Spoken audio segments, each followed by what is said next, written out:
Bicolana's Kitchen. I'm Yvette. And I'm Joven. Nandito po kami ngayon mga ka-Bicolana's Kitchen sa Camalig Albay para ipakita sa inyo kung paano ang paggawa ng produkto ng Camalig. Ano nga ba partner yung produkto ng Camalig? Ang pinangat. Alam naman natin ang pinangat ay talagang kilala sa Camalig lang. So, si Nanay, isa sa mga legend dito sa Camalig sa paggawa ng pinangat. Tuturuan niya tayo kung paano paggawa nito. So, ready na ba kayo guys? Sisimula po tayo sa mga ingredients na kailanganin dito sa pagluto. So, pakilala mo na lahat ng ingredients na kailangan. Ito po, luya. Wow, lalagyan natin. Okay, unahin po natin yung luya. Sunod, bawang. Ito, sunod, tanglad. Okay. Tanglad. Yung lemongrass. Amoy pa lang na, ang sarap-sarap na. Alamang. Or balaw. Yung malalaking alamang yan. Yung alamang kasi mayroong maliliit, mayroong di malalaki. Malaki Sunod, for them. Paminta. Paminta. yan, so hindi masarap ang pagkain pag walang paminta. Asin. Uunahin na muna natin yung Sige, wala ka. Ito, yung daing. Lalagyan natin ng daing. Yung kanduli. Kanduli. So, isang klaseng daing lang yung ginagamit mo. Kanduli lang. Kanduli. Depende kung anong gusto ng customer. Kung karne, kung manok, kung hippo. Ito. Wow. Ganito. Ganyan po pala talaga siya. Ganito.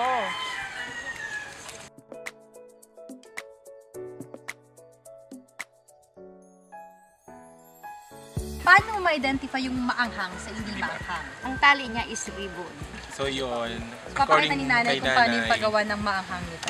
ay hindi mahanghang yung may ribbon. So ito po yung gagawin natin, yung maanghang na version ng pinangat ni Nanay. So, ito po ba ito, Nay? Pure sili po ba ito? Pure.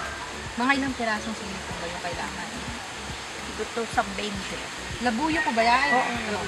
Nay, pakita po natin. Nalagay na natin yung sili. Iba talaga.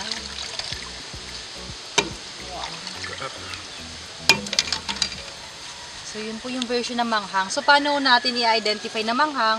Depende yan sa pagkakatali ni Nanay. Iba So titingnan po natin yung pagkakatali niya.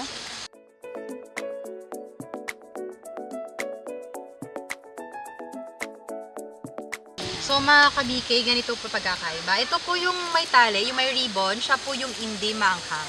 Ito naman po yung na simpleng pagkakatali lang partner, di ba? Yung simple lang, yung tinali mo lang talaga, yun po yung mga maanghang. So, kung pipili po kayo, bibili kayo sa labas sa Camalig, ma-identify nyo yung mga sa hindi, sa ganito pagkakatali lang po.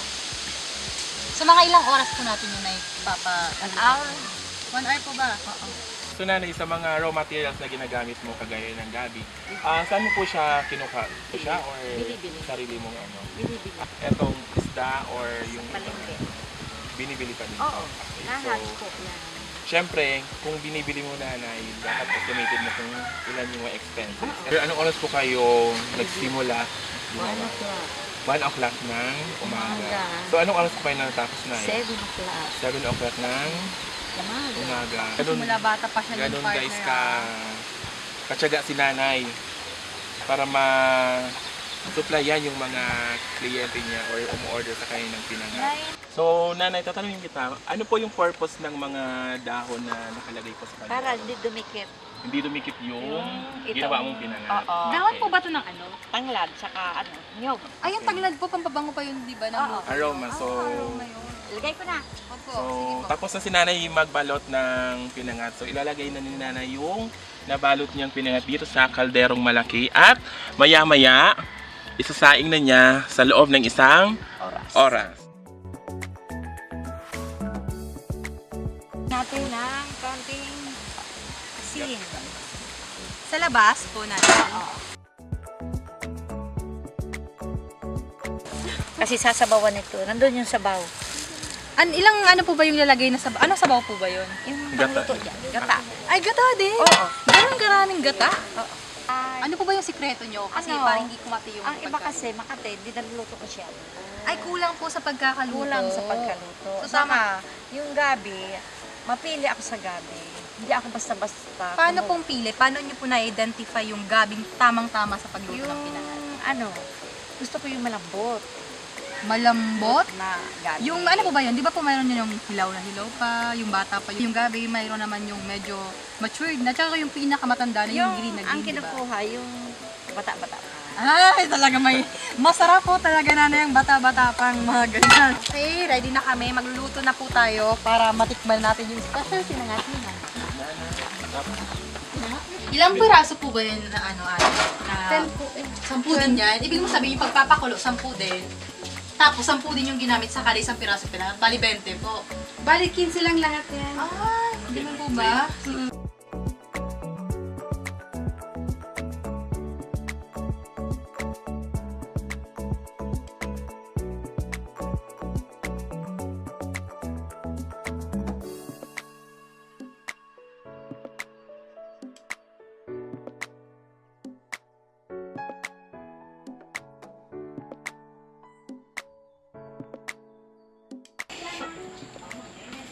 Ito po yung pinangat namin, BICOLANA'S Kitchen.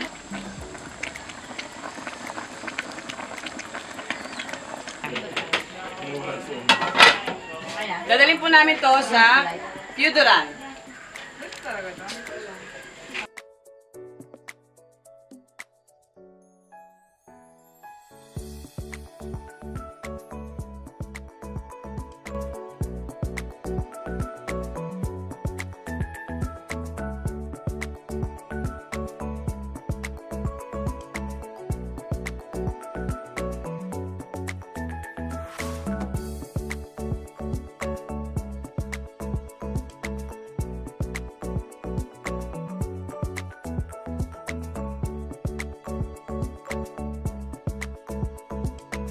Saan siya po yung gumagawa ng pinangat?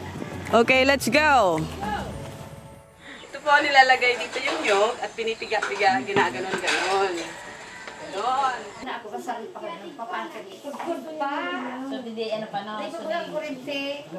Bira man may... Mano-mano? Mano-mano, Diyos ko. Tapos nakulaw pa kami. Ano, tarong pet, ang buko ko talaga. Direct ang sila namin. Ano mo yung mga nag-aam sila? Ako 8 years. 8 years old?